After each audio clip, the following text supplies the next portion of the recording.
Avec l'adversaire croate qui fait son entrée en la personne de Roko Dosdor. Vice-champion du monde en 2021. Double champion du monde junior. La Croatie, Roko Dosdor.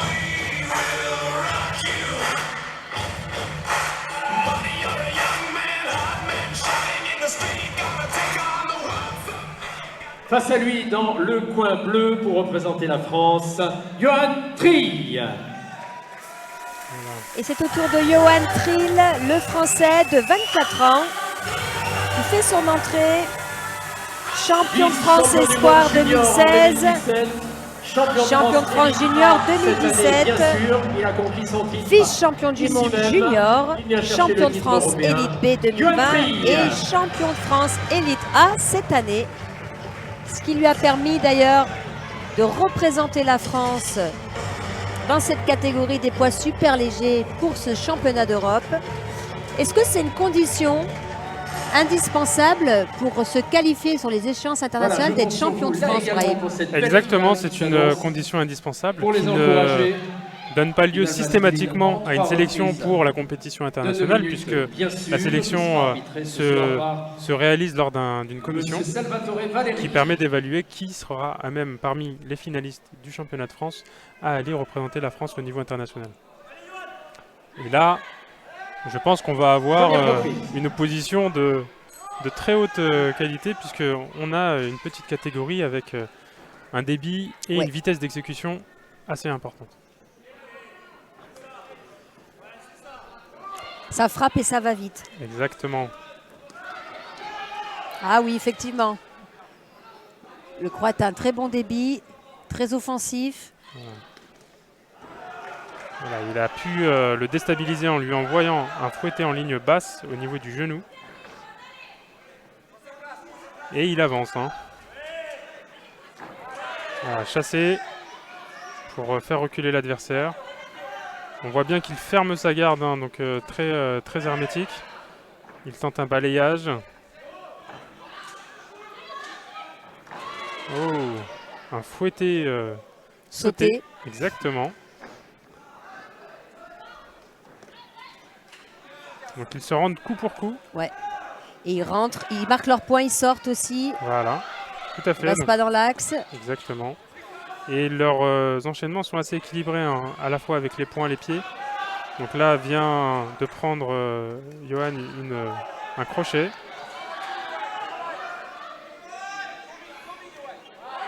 Beau chassé visage, mais qui arrive dans les gants. Donc c'est aussi un défi, hein, de pouvoir être précis, choisir l'ouverture. Et là, Johan qui vient de tomber, mais il se relève. Là, c'est clair que ça va jouer sur la précision, hein, sur des détails, ça c'est clair. Exactement. Voilà, il reprend un crochet. Attention, s'il veut éviter ses coups, il faut monter ses gants. Voilà, il désaxe.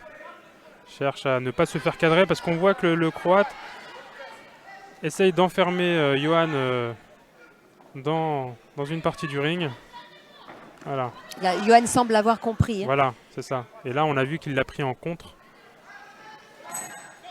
Fin de la première reprise. Alors Brahim, tu n'as peut-être pas connu Johan dû à son jeune âge, mais tu as sûrement connu Modibo Diarra. Oui, tout à fait. Un grand champion de la discipline. Hein. Effectivement, donc il s'entraîne avec lui parce que Johan a quitté son île natale de la Réunion pour s'entraîner au Knockdown Boxing, donc dans la région de Toulouse également. Il a pour coach Mohamed Benganaoui et Modibo Diarra, avec qui il met souvent les gants. Il a même dit qu'il était encore très en forme, qu'il l'aidait à énormément progresser. Et puis Modibo, de son côté, a déclaré que c'était un plaisir de s'occuper de lui parce que c'est un petit qui en veut et que s'il garde cette rigueur, il pourrait aller très loin. Donc pour te dire, hein, Modibo Diarra, c'est un boxeur que moi, j'ai vu boxer à mes tout débuts et que je suis allé voir dans un stade, en tout cas un gymnase, une salle mythique, le gymnase Pierre de Coubertin, enfin la salle Pierre de Coubertin. Et on sait que les grandes réunions de boxe se produisent là-bas. Et très sincèrement, c'est un des techniciens les plus impressionnants que j'ai pu voir en action.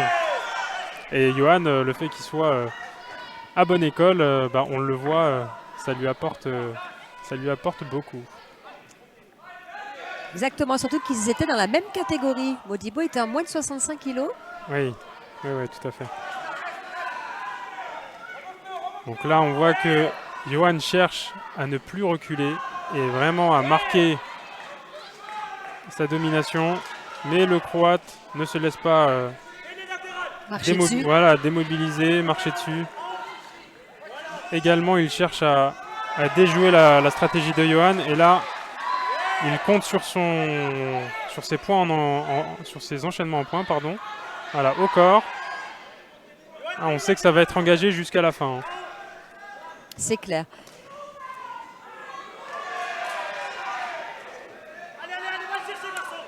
Et ça va être un engagement physique également, hein, parce que mener ce rythme de bout en bout, je peux vous dire que c'est pas simple du tout.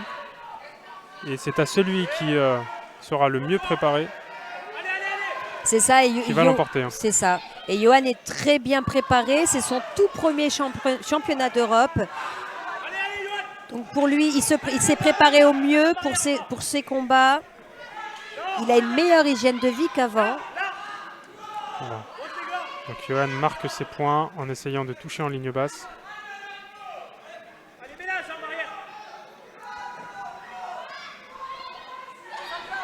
Voilà. Il produit des esquives également, donc qui permettent d'éviter les coups du Croate, donc les coups avec ses points. Mais le Croate touche également. Et il produit, hein, il ne s'arrête pas. Donc là, c'est le résultat d'une préparation de plusieurs mois, hein, pour l'un comme pour l'autre. Et Yohan s'est donc retrouvé avec l'équipe de France au mois de mai, au mois de juin, au mois de juillet, au mois d'août. Et ils se sont retrouvés à Dinard. Peut-être que c'est un endroit qui te parle, Brahim. Tout à fait. Donc, vous êtes habitué, la boxe française, à s'entraîner là-bas. Il y a un Krebs à Dinard, donc un très beau Krebs, qui est le lieu de stage de l'équipe de France depuis plusieurs années. Hein. Pourquoi? Parce que déjà le Krebs et ses installations permettent de s'entraîner dans de bonnes conditions. Et également le cadre est quand même agréable pour pouvoir mener une préparation voilà, dans un cadre qui permet aussi de profiter même de la plage, hein, pour s'entraîner. Bien sûr, et c'est le cas d'ailleurs de cette équipe de France qu'on voit à l'œuvre ce soir. Ils ont fait des entraînements sur la plage, et ce qui est particulièrement efficace pour les appuis, Brahim. Tout à fait. Donc ça travailler permet dans le sable. Exactement. Donc c'est assez complémentaire du travail qu'on fait en salle. Bien évidemment, c'est ponctuel. Hein, c'est vraiment pour allier l'ensemble, en tout cas exploiter l'ensemble des espaces à disposition. Mais c'est vrai que, comme tu le disais, la préparation est primordiale, puisque ces athlètes, à l'issue du championnat de France, n'ont quelques semaines de répit pour pouvoir, avant de reprendre la compétition internationale. Et là, on le voit, hein, c'est un engagement assez important à chaque enchaînement. Et là, très bien, Yohan produit, il touche avec un chassé-visage, il monte sa jambe assez facilement et cherche à finir sur les chapeaux de roue. L'envie de gagner se lit sur les deux visages. Voilà. Très bien ce chassé. Voilà, le Croate a cherché à accrocher la jambe.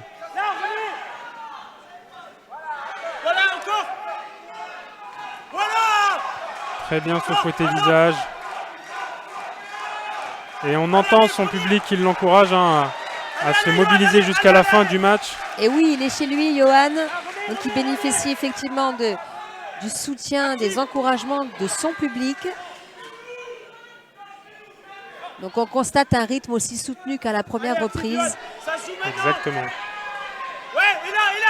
Et ça se joue maintenant, beaucoup d'orgueil dans ce combat. C'est ça, c'est ça. Donc là, une glissade. Est-ce qu'on perd des points quand on glisse, Brahim? Non, on perd pas de points. Après, ça casse un peu le rythme du combat.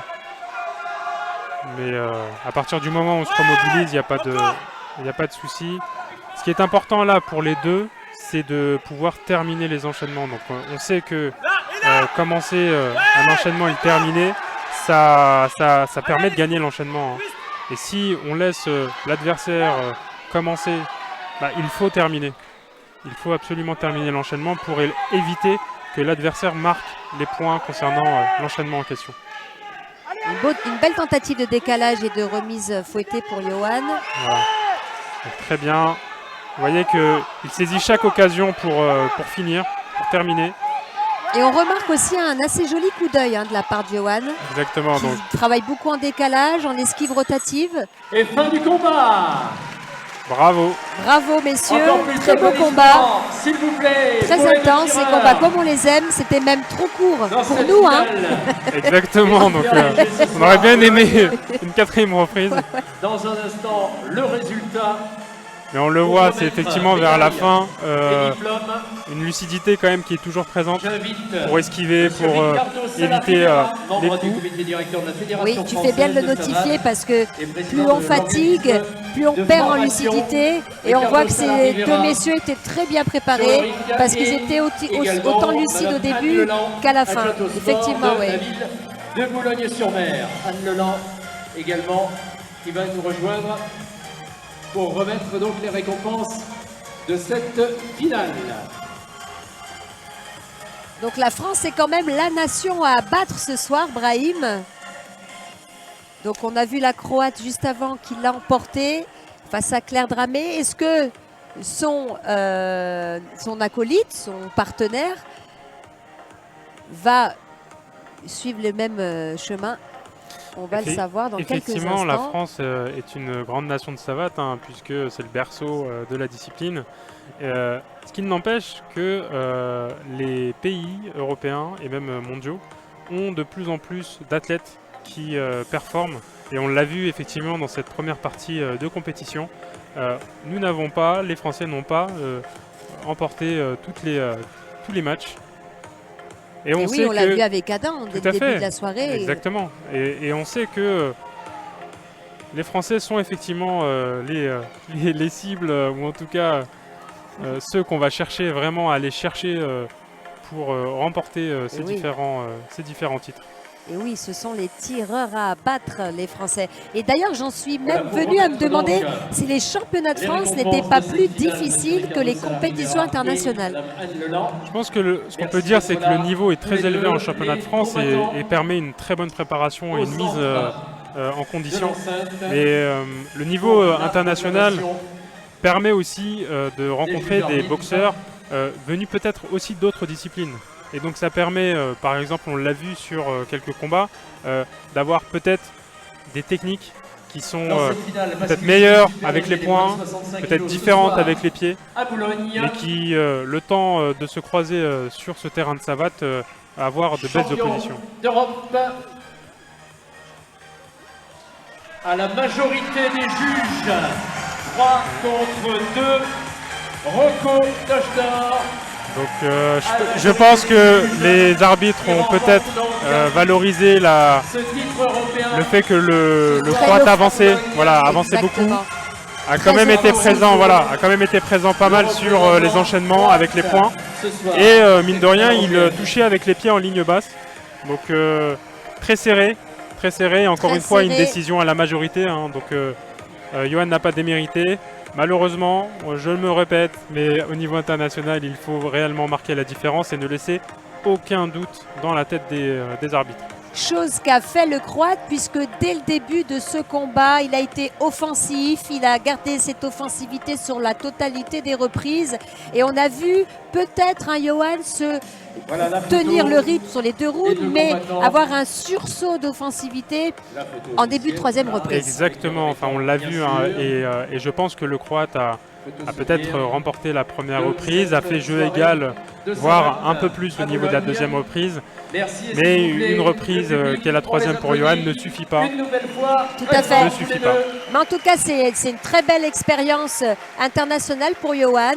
C'est une très belle prestation aussi de sa part. Et puis il est tout jeune. Il reviendra plus fort, bien évidemment. Ah, mais on sait qu'une défaite ne fait jamais plaisir et malheureusement on souhaite toujours l'emporter, mais voilà, il y a un moment, ça lui permettra de rebondir et je pense qu'on ne doute pas qu'il va rebondir dans les prochaines années. Effectivement.